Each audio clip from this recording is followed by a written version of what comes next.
evaluating what's the optimal balance of physical in-person versus remote and or that hybrid. When do we want to bring people back? Is that 2 days a week? Is that once a month for meetings or key meetings, et cetera? The topics and opinions expressed in the following show are solely those of the hosts and their guests and not those of W4CY Radio, its employees, or affiliates. We make no recommendations or endorsements for radio show programs, services, or products mentioned on air or on our web. No liability, explicit or implied, shall be extended to W4CY Radio or its employees or affiliates. Any questions or comments should be directed to those show hosts. Thank you for choosing W4CY Radio. Welcome back, everyone, to the Geeks, Geezers, and Googlization Show, the home of Googlization Nation, where we talk with HR and business thought leaders about the crazy shift going on in the world of business, technology, and HR. Here's your host, Ira Wolf.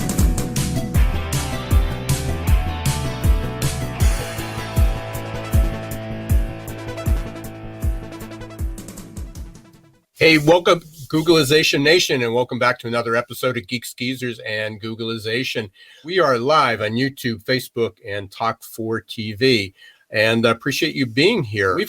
I have a few great guests today. If you've been watching the headlines, if you are in business, if you are a worker and you're looking for another job, you've probably recognized that we are experiencing a labor shortage. I wrote about this in 20 years ago. McKinsey wrote about it 30 years ago, talked about the talent war, the war for talent. I started to talk and write about it in about 1999, I believe, and then I published my first book in the early 2000s about the perfect labor storm. And it was really more than just at that point the millennials, but it was about the convergence of the generations, globalization, the internet, women in the workplace, changes in education, technology. It was the convergence of all these things, which eventually evolved into Googlization. So I know I get a lot of questions about what is Googlization, and Googlization is really the convergence of the wired, the tired, and technology, or business people and technology, which we all experienced in 2020. So one of those headlines that we've been experiencing lately, or that we've been reading about lately, is businesses are really struggling to find jobs. This is not just a blip on the radar. This is not going to resolve by the end of the year. Just this morning, a couple headlines that I pulled out, and we'll be talking a little bit about that today with our guests. The labor, after a pause in 2022, so this is from the Conference Board, the expectation is that labor shortages, too few people applying for too many jobs, will increase through the end of this year, and then in early 2022, it will improve. It will stabilize a little bit, but then it's going to accelerate again until the next recession. So which is typically in cycles, 5 to 7 years type thing. And I'm not an economist, so you can follow your favorite economist for that information. But we are going to continue to experience a very, very, very tight labor market. And people, you got to get your act together. And that's why we're here at Geeks, Geezers, and Googlization. We talk about that every week. What can you do to help attract talent?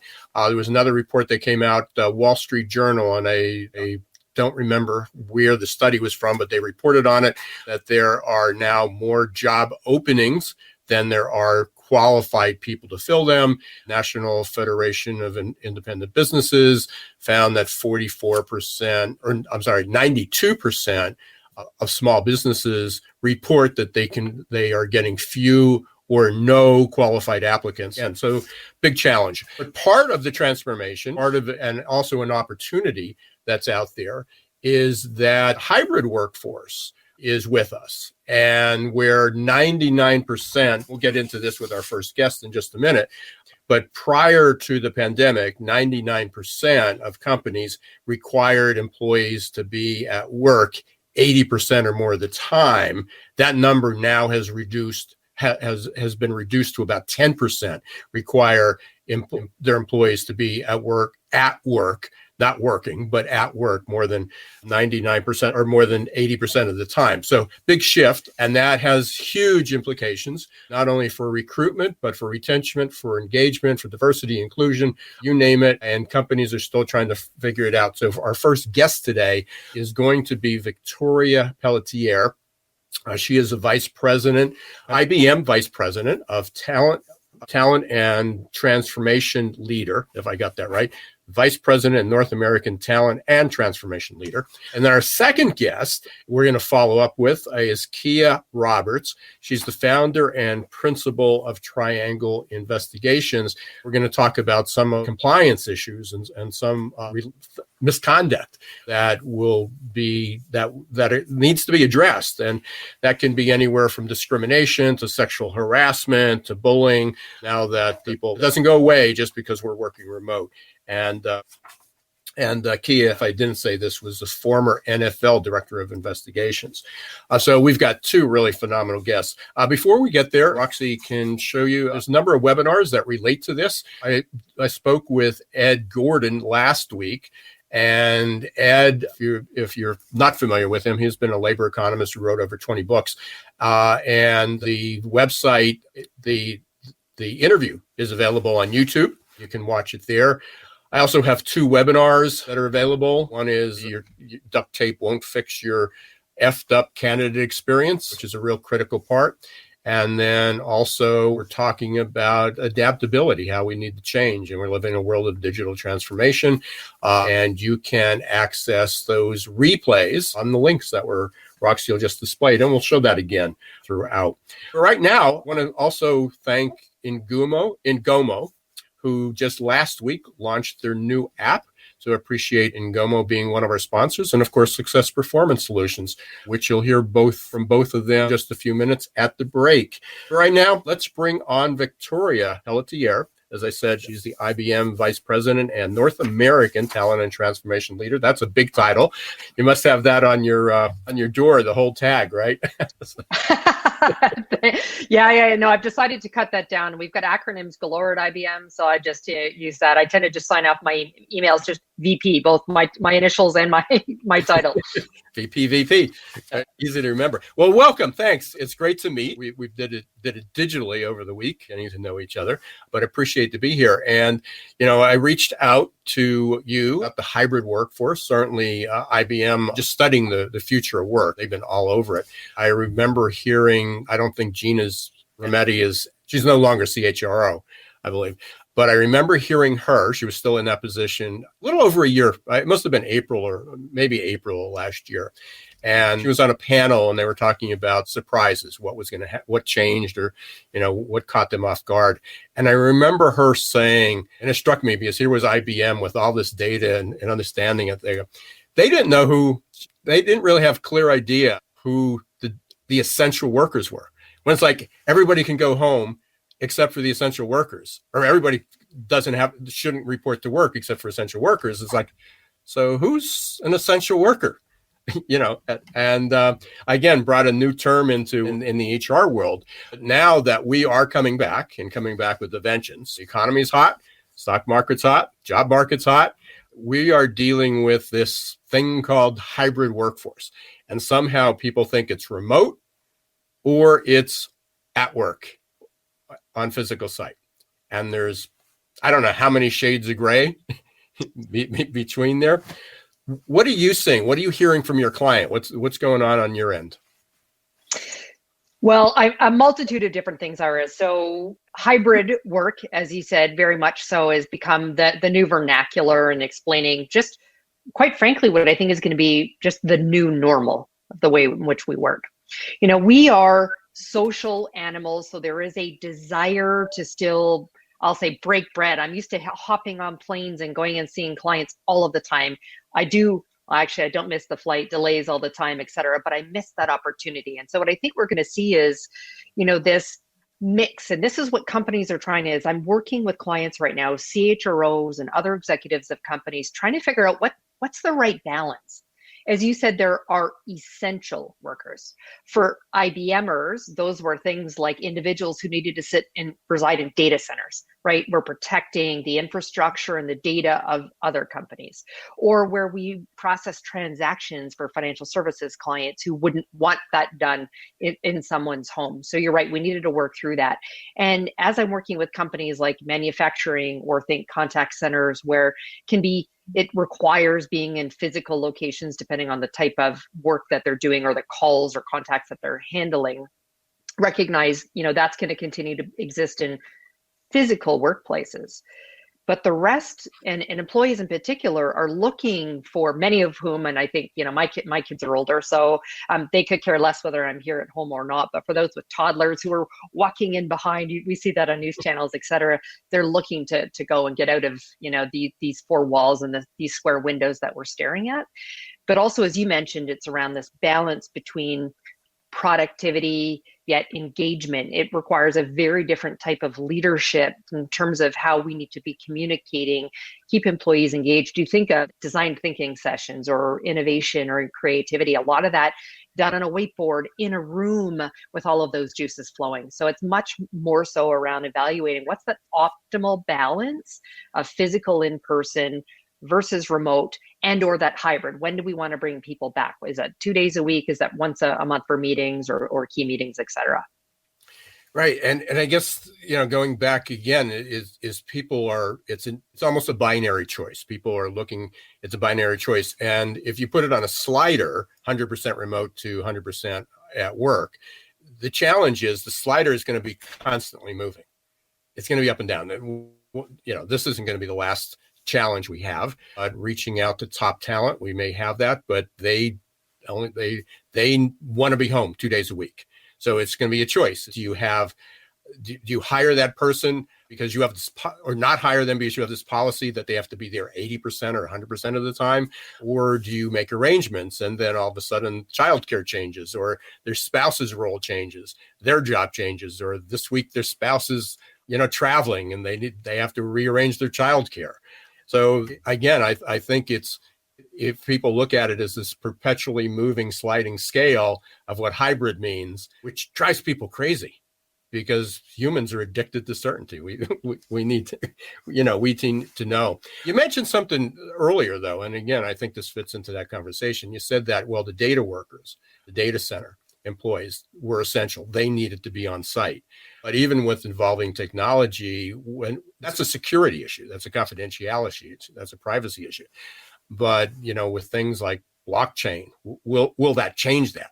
Will that mean, well, even data center people may not have to be there. So.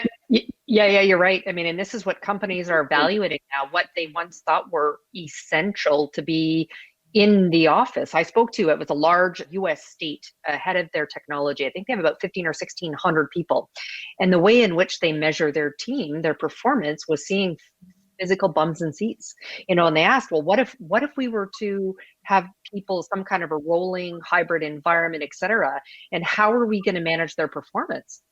And I sort of looked through the WebEx screen at them and said, well, how did you measure before? Right. So it's what was essential to be physically in offices has just caused leadership to completely have to rethink that. And to how you were just even opening up the show as well, when you look at, this scarcity for the right kind of talent and the demand for skills, this is where I'm seeing a significant change.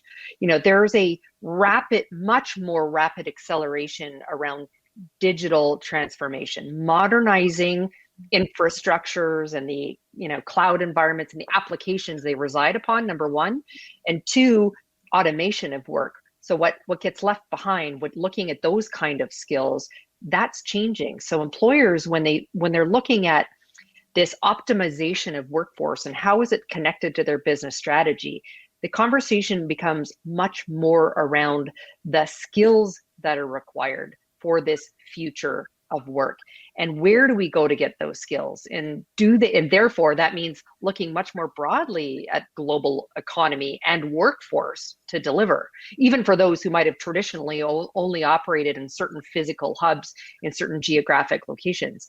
The scarcity for skills, when you think of it, we all expect a consumer grade experience sitting at home. The ability to, go on Amazon or similar, electronic shopping carts and do all of our shopping from home in these last 15 or 16 months. Well, that requires a significant amount of investment and type of skills, from a technology perspective. But then you think of the customer service workers who need to service all of these customers.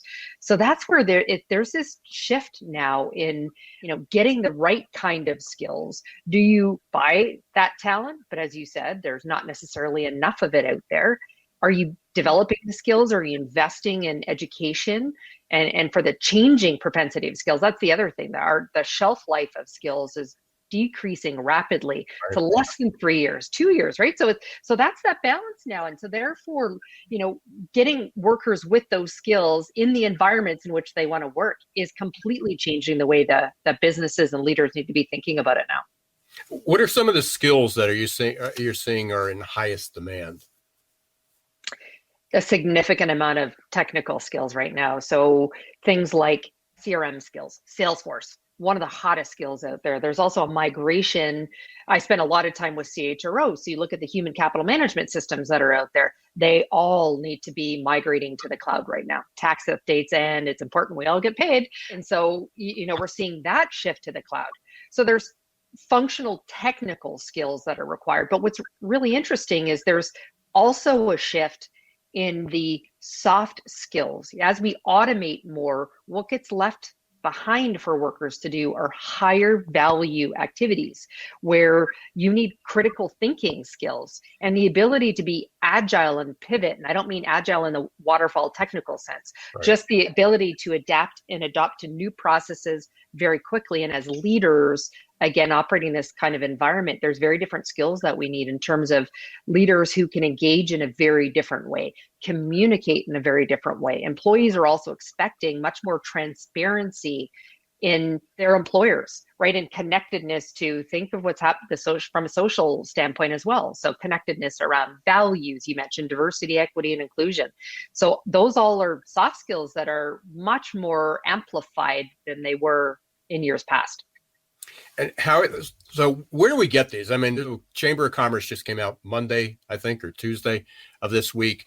And, big declaration, we have a shortage of workers. So I'm not sure that was headline news, but they emphasize the importance of that. And, certainly there's an initiative now to improve training. So much of the traditional, BS, frankly, of we need to change education, we need to reskill, we need to upskill, we need more training programs, we need apprenticeship programs. But a lot of those take time. I mean, and as you said, by the time you put a program into place and it's a 2 or 3 year implementation, some of those skills just are no longer needed or they've changed themselves. So what are you seeing, what's happening now with kind of the fast retraining, the fast upskilling? What are companies doing? What do we need to do? What I'm seeing is a multi-pronged approach to that. And there are definitely the long-term ones. As you said, things like looking at IBM, for example, P-Tech schools. This also helps our diversity initiative. So we're going to underrepresented communities, getting kids at, grade 9 and trying to get them, interested in technology and building for a future. Again, that's long-term. So short-term, it's this optimization of the workforce. And this is where the HR business partner needs to become much more of the consultant to the business leaders. I go back to skills. What are the skills that you need? And then you look at the data. So actually one of the hottest jobs I'm seeing is actually data scientists around employee data. And so looking at a combination of looking in the rearview mirror, what's worked, who have been our top performers in the past with what skills have they had. But the next is then the bridge to the propensity to learn. And so what are the types of skills, projects, programs that people have worked on in the past and been successful, and then career paths of others. And then look at the digital footprint as well to see who has the propensity to learn a new skill versus we know that buying it gets more and more expensive. As the, salary costs increase each time there's a hop versus the long tail to educate an existing workforce. So much more around that propensity to learn. And then there's a balance though of contingent workforce and the gig economy. And so it's a balance of all of those things. And it's becoming more and more difficult than it ever was. Well, my TED Talk was about VUCA. I've written about VUCA for 15 years. I keep saying it over and over again. I don't know a better acronym for 2020 than VUCA, which is volatile, uncertain, complex, and ambiguous.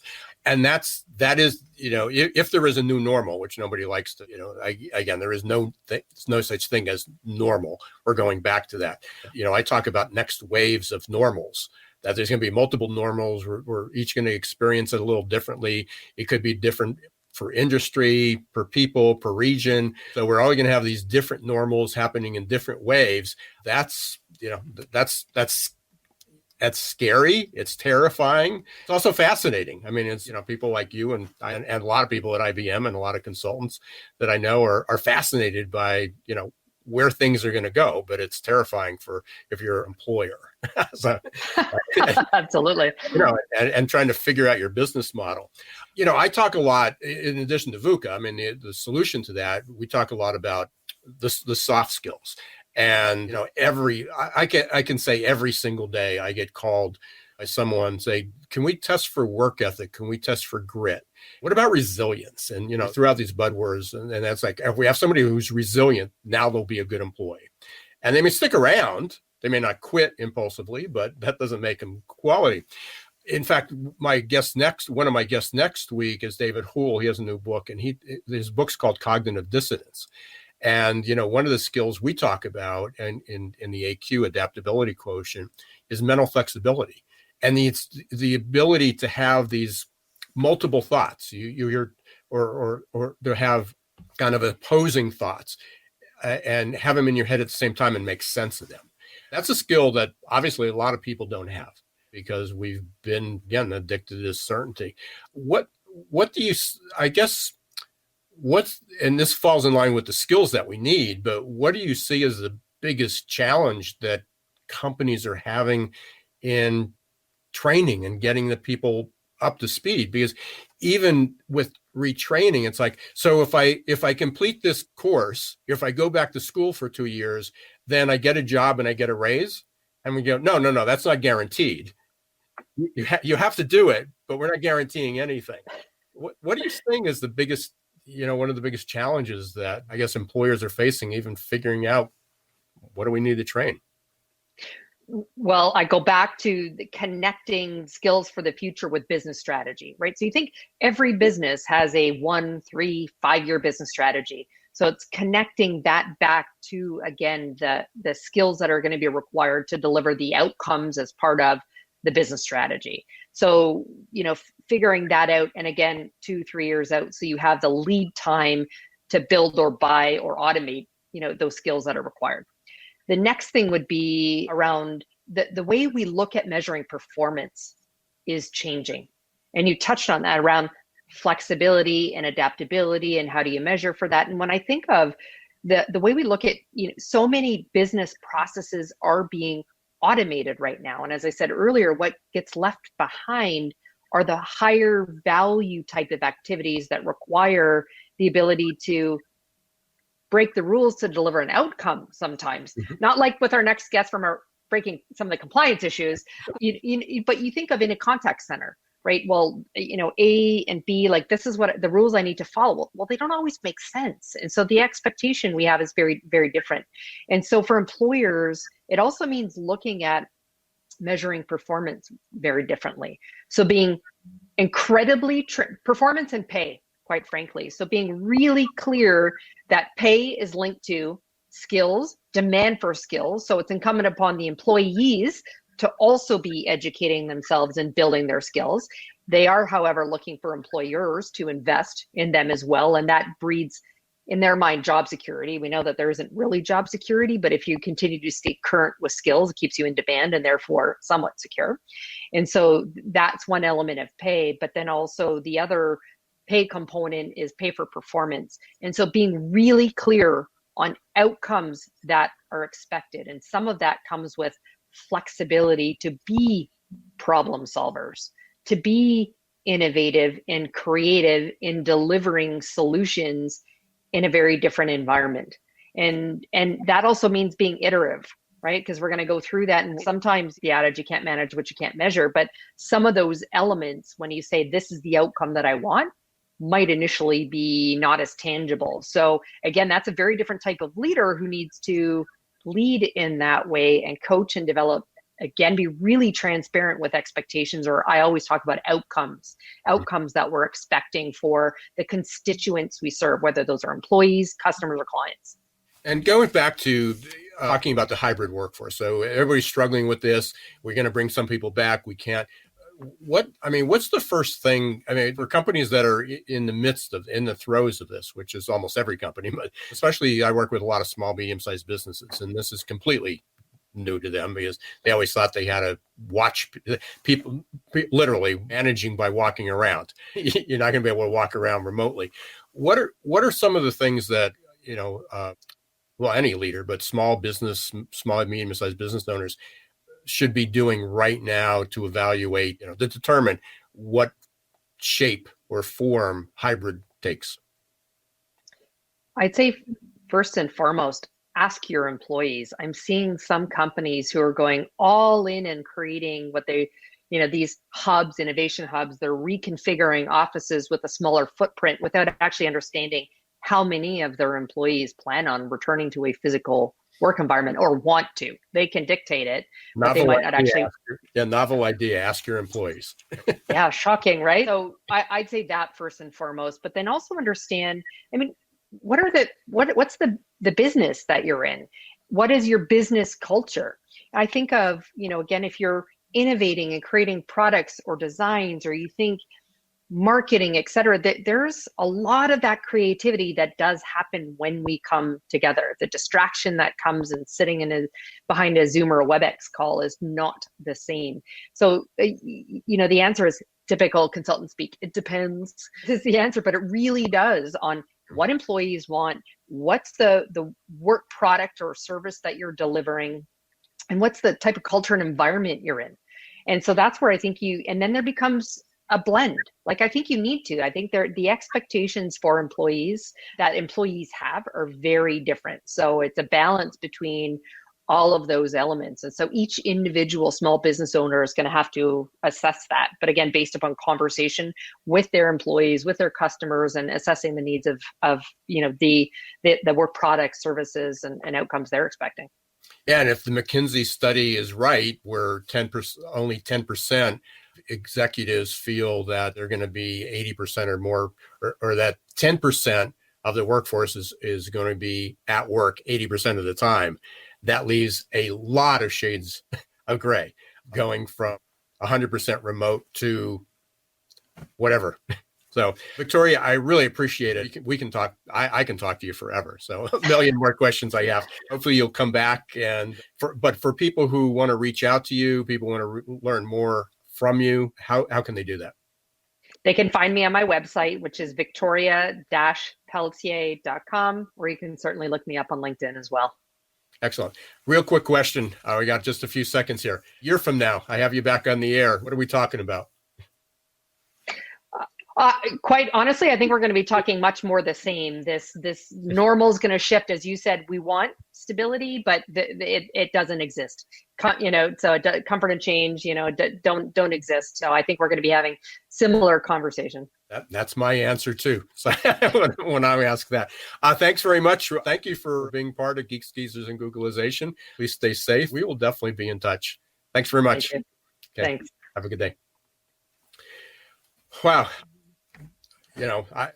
Again, we talk about the next waves of normals. I talk about the next waves of normals, and it's great to get some confirmation that I'm correct. And I thank Victoria Pelletier for being our guest and talking about the hybrid workforce. But we've got another great guest coming up, Kia Roberts from Triangle Investigations. He's also the former director of NFL Director of Investigations, if I can get that out right. But first, we're going to take a quick break from our sponsors in Gomu and Success Performance Solutions. So please stay tuned. We'll be right back. Hiring top talent shouldn't be left up to the roll of the dice. And yet, that's exactly what many organizations do. They roll the dice, cross their fingers, and pray for a better outcome. Hiring the right employees the first time is much too important and way too costly to leave to a game of chance. Your employees and your customers deserve better. For 25 years, Success Performance Solution has been helping small and medium-sized businesses hire smarter. They offer pre-employment and leadership assessments from typing and data entry to C-suite competence. Whether it's production, sales, healthcare, call centers, or management, Success Performance Solutions can help. Visit their website at www.successperformancesolutions.com to schedule a free demo or call 800-803-4303. Imagine growing great employees and advancing emerging leaders for less than $1 a day. The Ngomu app will support your employees in a myriad of ways, from career and personal development to health and wellness. No need to schedule and hold trainings. Just have them access over 90 coaches for live virtual group and one-on-one coaching for whatever topic they need or want to work on. Anytime, anywhere. Learn more at ngomu.com today. Hey, welcome back, everyone, to Geeks Geezers and Googlization. Thank you for being part of Googlization Nation. If you're not a subscriber yet, you're not a member of Googlization Nation, it is free, and hopefully you will join. You can go to googlizationnation.com, very easy, and you will get weekly updates, podcast, webinars. We've had a couple webinars going on recently, and they're still available on the replay. We'll be having our new calendar come out in just a few days, which you'll get on Googlization Nation. But please do so. You can catch our replay of my interview last week with Ed Gordon, talking about the labor market meltdown, and that's available up on YouTube. So is my duct tape, or actually on my webinar platform, and you can get to that by going straight to successperformancesolutions.com. You can, or there, you can go to bit.ly/AQAI 520, and that's duct tape won't fix your broken candidate experience. And then you can also go to our adaptability webinar, How to Grow and Thrive in an Effed Up World. We'll show those again at the end. I appreciate you being here. But right now, we're going to continue show with our next guest, Kia Roberts. Kia is the founder and principal at Triangle Investigations. She is also the former NFL Director of Investigations, and we're going to be talking about how that plays in on the current hybrid workforce or the new workforce, whether it's hybrid or not. So we want to welcome Kia to the show. Hi, how are you? Hi, Kia. Nice to meet you. Pleasure to be here. Well, Ira. Hey, thanks for being part of that. So you went from the NFL to your own business, investigating misconduct, sexual harassment. Again, a good training ground, I guess. What are some warning signs? I mean, what are some of the things that, as I know you heard part of the interview I just had with Victoria, but as companies are evaluating moving to that hybrid workforce, whether it's 100% or 1%, right? What are some of the changes that they need to be aware of? What are some of the policy changes they need to?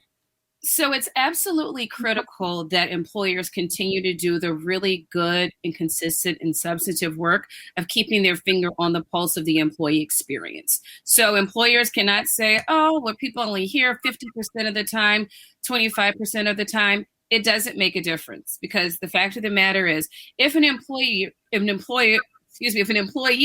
can make a substantive argument that they have been on the receiving end of discrimination, retaliation, sexual harassment, and whatnot, that employer now has a legal problem, right? And what's been so fascinating for our team over the last year is the ways in which misconduct appears while people are working remotely. Like, it's still happening. We've had like zero slowdown in terms of our caseloads and investigations, because discrimination, harassment, retaliation, sexual harassment, unfortunately, can all be performed remotely. So it's crucial for employers to really keep their finger on the pulse of what's going on, even when they're not having that day-to-day interaction with employees.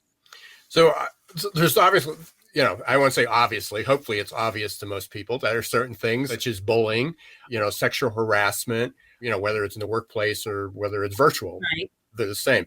But without sharing, obviously, I know some of these are confidential. I'm sure they can't be shared. What would be some examples of things that you've seen maybe on the uprise, or companies that need to be more aware of that may be more likely to happen through a virtual or through a remote or a virtual platform than they would on site?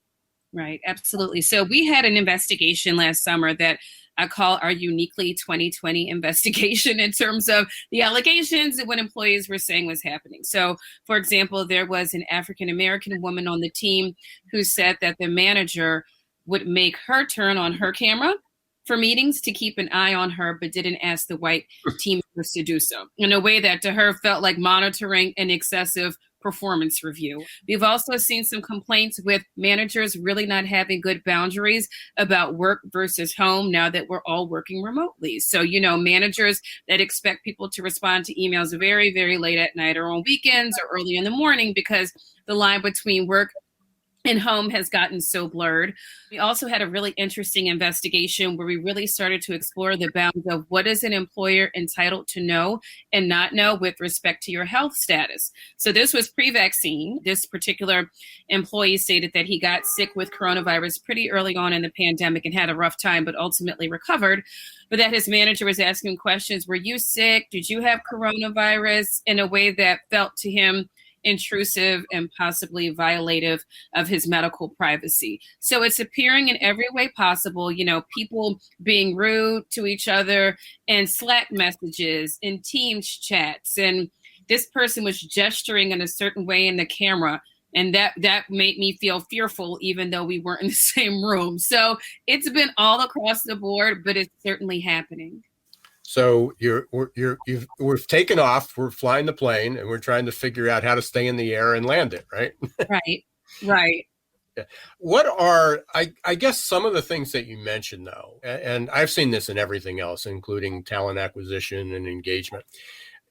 People blame working remotely on the reasons, yet many of many of the problems, I want to say challenges, many of the problems, many of the wrongs, right, were really evident when everybody was at work. Am I correct? I mean, are you seeing any uniquely new problems, or are these just the same problems in a new venue, new medium? They're the same problems showing up in a new medium. That's a very good way of putting it. But employers and, many of our clients are really, really, really fearful of the blowback that can come without really knowing what's going on and addressing it correctly, right? So I was watching TV and someone said this, and I stole this line because I thought it was so good. They said, with the rise of social media, what we're really starting to see is a democratization of the microphone, which is so good. So if I'm at work and I am from historically underrepresented minority and I feel like I'm being treated this way at work, I don't have to go get an employment lawyer anymore. I don't have to go get a public relations person. I can just take to Twitter, or I can go on Facebook, and maybe some employees will join me. And a lot of organizations right now are living in that perpetual fear of the other shoe dropping, right? Like, is everything okay? We don't want to learn about it via social media. We don't want to learn about it via an investigative report in the New York Times. And we certainly don't want to learn about it once we get a demand letter from a lawyer, right? So everyone's having to think through these really new and creative ways of creating reporting processes and mechanisms for properly assessing the employee experience at any given time. It's so interesting. You talk about the democratization, and so last year, social media is everybody sort of knows what it is. Here we had Zoom, and the reality is that if you look, all of a sudden there was no C-suite, right, and there was no cubicles. Everybody had an equal picture. Everybody and Zoom, or any platform that displayed everybody's face on the screen, basically democratized. There was no longer walking into a mahogany, office with a huge desk that separated us. We were all just faces on a screen. Yeah. And some companies learned to take advantage of that, and other companies continue to be challenged to that because they liked that hierarchy, they liked that protection. There was also the opportunities to see the CEO who used to say, well, if they work at home, they're going to be distracted. And all of a sudden the CEO at home, the doorbell's ringing, the delivery guy's there, the plumber's there, the grandkids are there, the cat jumps up on the desk. And it's like, okay, now so again, everybody became human, and it was a real opportunity to become, more transparent. What can a company do? I mean, here we are. I mean, we have a few minutes left. What are some things companies can do? And I guess it's twofold. What can they do to prevent calling you? And the second is when should they call you?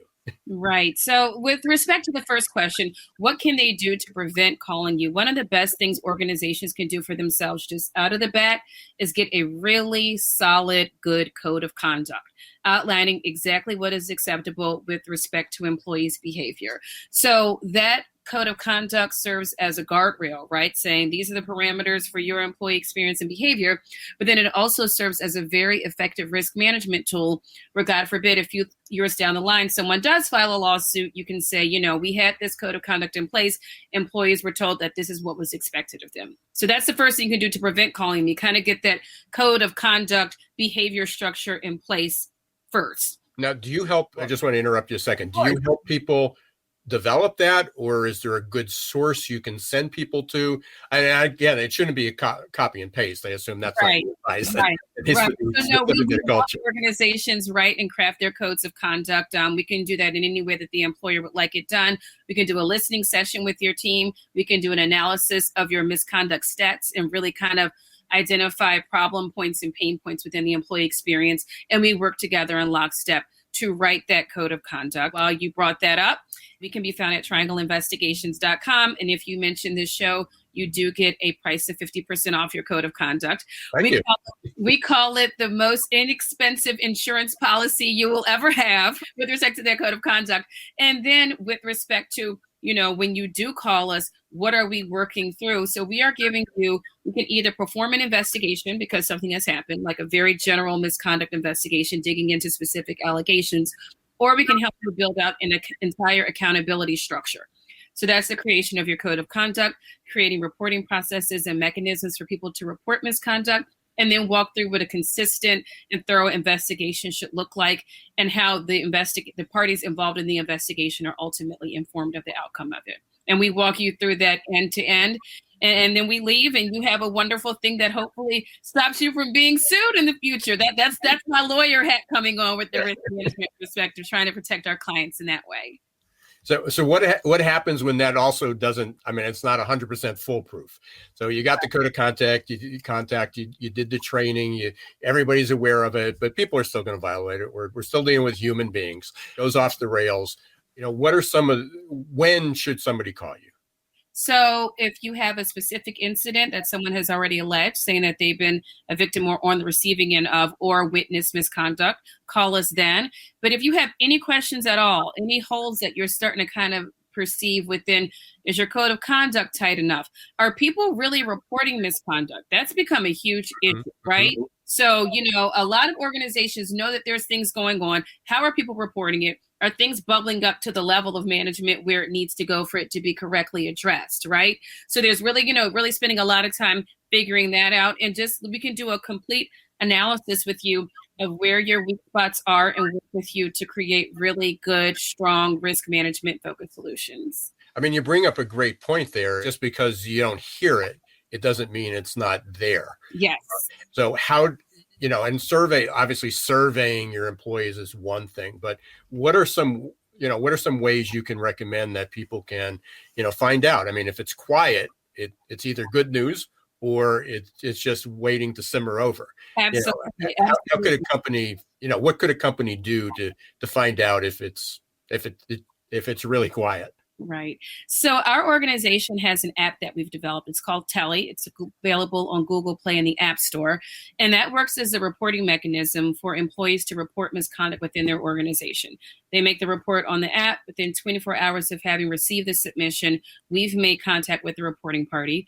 Within 72 hours of having received the submission, we provide the client with an investigative roadmap and we do the investigation from there. So that has been kind of a hot ticket item over the last year. This was actually developed pre-pandemic and has turned out to be especially useful over the last year. When there's no HR door to go knock on, which there has not been for the last year for the majority of employees, you still want to keep an understanding of what's going on. So that's an example.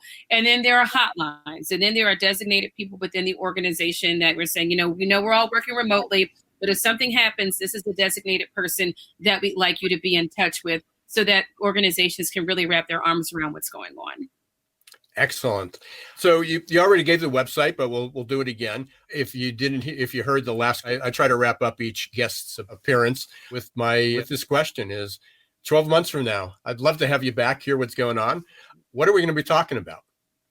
12 months from now, we are going to be talking about employers implementing very new, creative, and unique solutions for keeping their finger on the pulse of what's going on with employees from a misconduct perspective while employees work in a hybrid or remote situation. The liability for the company is exactly the same, whether you're seated in a cubicle or whether you're at home. When people are engaging in misconduct, that's violative of labor laws. Yeah, excellent. And I agree with you. I assume we're, as most of my guests say, we're going to be talking much about the same things, just a little bit more complex, a little bit more advanced, maybe a little bit more ambiguous on how to approach this. So I really appreciate it. Thank you for being here, Kia. Thank you so much for having me. I appreciate it. Yeah. And then again, I mean, just what you talk about, we talk a lot about talent acquisition, employee experience, candidate experience, diversity, inclusion, and technology.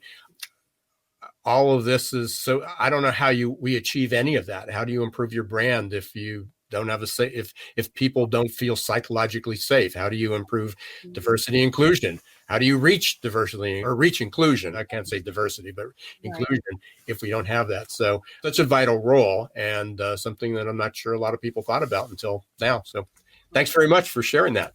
Thank you again for having me, Ira. I really appreciate it. Okay. And Triangle Investigations, you can reach Kia. Yep. TriangleInvestigations.com. Thank you so much again. Okay. Thank you. Appreciate it. Okay.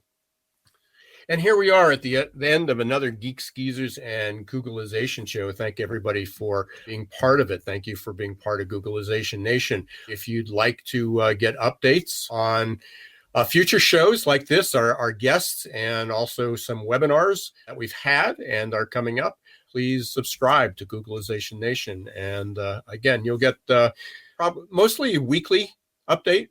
Very, very occasionally, there's something hot off the press, I'll send you another one. And every now and then, you'll get a break from us. Essentially, weekly, you'll hear from us and get updates, and stay tuned, whether we're talking about talent acquisition, employee engagement, candidate experience, diversity, inclusion.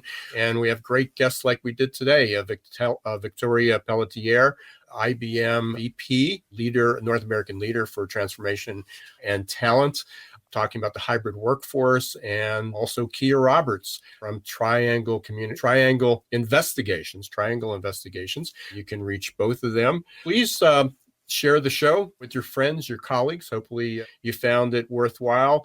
Also, if you're interested on replays, or you can't make our live TV, the live streaming each week, we are available on almost every podcast platform you can think of: Apple, Spotify, iHeart. You name it, we're there. And really, again, appreciate you being here. Thank you again, Ngomu and Successful Performance Solutions, for being part of the show, for allowing us to be here, for being our sponsor. And until next week, don't let the shift hit your plans.